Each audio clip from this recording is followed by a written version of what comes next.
99% నొక్కేసిరట. 1% రిజిస్ట్రేషన్ల శాఖకు చెల్లింపు.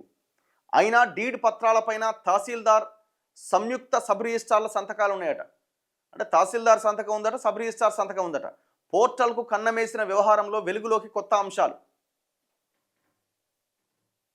ఇగో రిజిస్ట్రేషన్ ఛార్జీలను రైతులు ఆన్లైన్ సెంటర్లో చెల్లించిన తర్వాత ఆ వివరాలన్నీ ఆ డీడ్ పైన ప్రచురితం అవుతాయి, అంటే ప్రింట్ అవుతాయి.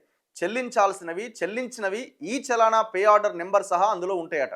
మరి దాని మీద అందరి సంతకాలు కూడా ఉన్నాయట అధికారులు. మరి ఎట్లున్నాయి అంటే పెట్టి పడేసినారు అంతే సింపుల్గా, ఓకే ఓకే అని. ఇక్కడ 99% వీళ్ళ పర్సనల్ అకౌంట్లకు పోయినట్టు పైసలు. ఇదేంది? ధరణి భూభారతి పోర్టల్లో ఉన్న అక్రమ లొసుగులని ఆసరాగా చేసుకొని ఇంకొక మాల్వేర్ని ఎంటర్ చేసి దాని ద్వారా వీళ్ళు డబ్బులని కాజేసారు. ఇట్లా దగ్గర వీళ్ళు బేసిక్ ఇన్ఫర్మేషన్ ప్రకారమే రాష్ట్ర వ్యాప్తంగా 48 కోట్ల రూపాయలు మెక్కిరు వాళ్ళ అకౌంట్లో వేసుకున్నారు. సాగు భూముల రిజిస్ట్రేషన్ల పోర్టల్కు అక్రమార్కులు భారీగా కన్నమేశారు. రైతులు చెల్లించిన స్టాంపు డ్యూటీ ఛార్జీలను దాదాపు మొత్తం మింగేశారు. రైతులు ₹1,00,000 చెల్లిస్తే ప్రభుత్వ ఖజానాకు కేవలం ₹1,000 మాత్రమే చేరిందట. అంటే 99,000 వీళ్ళ అకౌంట్లో వేసుకున్నారు. స్వాహా చేసిన మొత్తాన్ని కమిషన్ల రూపంలో పంచుకున్నారట దొంగలు. ఎట్లా తయారయ్యారని ఆయన మీరంతా దొరకము అని ఎట్లా అనుకున్నారు అసలు? జనగామ జిల్లా కేంద్రంలో బయటపడ్డ ఈ వ్యవహారంలో పలు కొత్త అంశాలు వెలుగు చూస్తున్నాయి. రాష్ట్ర వ్యాప్తంగా ఎక్కువ లావాదేవీలు జరిగిన ఇంటర్నెట్ సెంటర్ల ఈ ఫైళ్లను నిపుణులు పరిశీలిస్తున్నారు. వాటి నిర్వాహకులు ముఠాగా ఏర్పడి ఈ దోపిడీకి పాల్పడ్డారు. ఎక్కడ పోతుంది అసలు ఇది? మళ్ళీ టెక్నాలజీ పెరిగింది, ఇంత పెరిగిందని అంటుంటాం కదా, అదే టెక్నాలజీ ఎటు తీసుకుపోతున్నది? వీళ్ళు ఎగ్జాంపుల్ కూడా పెట్టిరు.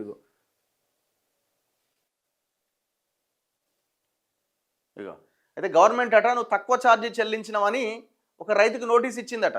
ఆయన ఎప్పుడో కట్టేసిండు పైసలు, కానీ గవర్నమెంట్ అకౌంట్లోకి 1,00,000 కడితే ₹1,000 పోయినాయి కదా, 99,000 దొంగల అకౌంట్లోకి పోయినాయి. అప్పుడు గవర్నమెంట్ ఏం చేసింది? ఒక రైతుకి నువ్వు ₹1,000 కట్టినవేందా, ఇంకా కట్టాలని నోటీస్ ఇచ్చిందట.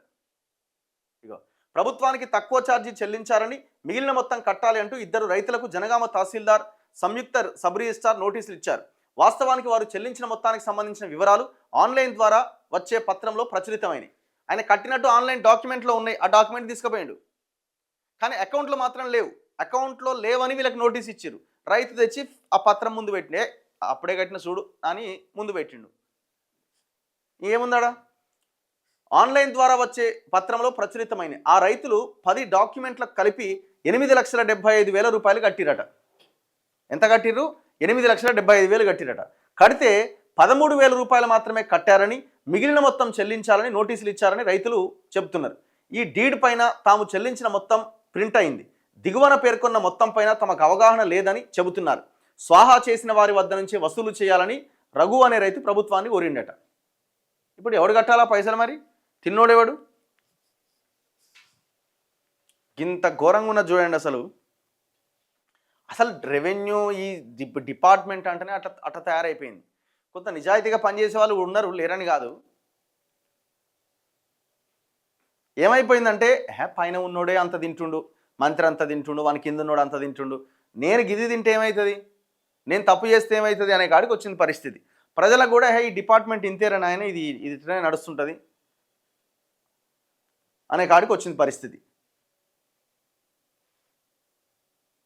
ఇగో జనగామకు చెందిన ఒక రైతట 23వ తేదీన 20 గుంటల భూమి రిజిస్ట్రేషన్ చేయడానికి స్టాంపు డ్యూటీ ₹84,055, ట్రాన్స్ఫర్ డ్యూటీ ₹42,028, హరిత నిధి ₹50, మొత్తం ₹1,26,133 కట్టేసిండు. ఈ చలానా నెంబర్ కూడా జనరేట్ అయింది.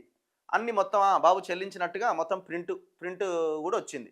ఆ వివరాల కింద SBI ఈపే నుంచి ఆన్లైన్లో అందిన సొమ్ము వివరాల్లో 1,261 మాత్రమే చెల్లించినట్టుగా ఉన్నదట. అంటే ఇప్పుడు కట్టింది ఎంత? మొత్తం ₹1,00,000 చిల్లర కట్టిండు మొత్తం, కానీ కింద ఆ లైన్లో 1,261 మాత్రమే కట్టినట్టుగా వచ్చిందట. ఈ డీడ్ పత్రాన్ని తహసీల్దారు సబ్ రిజిస్ట్రార్ ప్రింటర్స్లో పెట్టి రిజిస్ట్రేషన్ అయిన వివరాలను 24/12/2025 తేదీతో ముద్రించి సంతకం కూడా చేసిరట. ఆఫీస్ సీల్ వేసి రైతుకి ఇచ్చిరట. ఈ ఒక్క డీడ్ రిజిస్ట్రేషన్ ద్వారా అక్రమార్కులు ₹1,24,872 కొట్టేసిరట. జనగామలో గత నెల 23వ తేదీన 2 రైతులు కలిసి 10 డాక్యుమెంట్లకు 8,68,000 రూపాయలని రిజిస్ట్రేషన్ల శాఖకు ఈ చలానా ద్వారా చెల్లించారు. అందులో ప్రభుత్వ ఖజానాకు చేరింది 13,000 మాత్రమే. మిగతా 8,55,000 అక్రమార్కులు కాజేశారు. దుర్మార్గులు. నాకు తెలిసి పెద్ద పెద్ద అధికారులే ఇందులో ఇన్వాల్వ్ అయి ఉంటారు, లేకపోతే ఎట్లా సాధ్యమైంది? మరి గవర్నమెంట్ ఏం ఎంక్వైరీ చేసి ఎవరిని లాగుతుందో మరి చూడాలి. మరి ఇప్పుడు అందరు రైతులు వీళ్ళందరూ బయటకు వస్తున్నారు, ఆ కింద ఉన్న లైన్ చదువుతున్నారు. అరే ఆన్లైన్లో ఎంత పోయింది అని ఆ చిన్న లైన్ కింద ఉంది కదా, ఆ లైన్ చదువుకొని మరి ఏమో 1,000 రూపాయలు పోయింది, 2,000 పోయింది, కట్టిందేమో 1,00,000 రూపాయలు. ఇప్పుడు లబోదివ్వమని ఇప్పుడు కార్యాలయాల చుట్టూ తిరుగుతున్నారు మళ్ళీ.